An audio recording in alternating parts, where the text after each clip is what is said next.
គុំក្រមុំពេញចិញ្ចាមដូចវិញថ្មិញដូចក្រៃណាំទៅនៅស្ទើមើលឃើញខ្ចីប្រាប់តែឆ្នាំថ្មីពេញក្រមុំឃើញអូនជាហូរបងចូលចិត្ត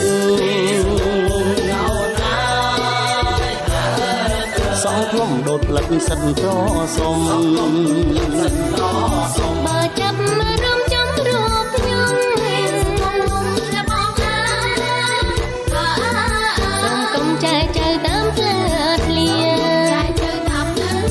យប់មិញរំងត្រង់អៀនម្លេះស្រាប់តែថ្ងៃនេះហ៊ានសន្ទនា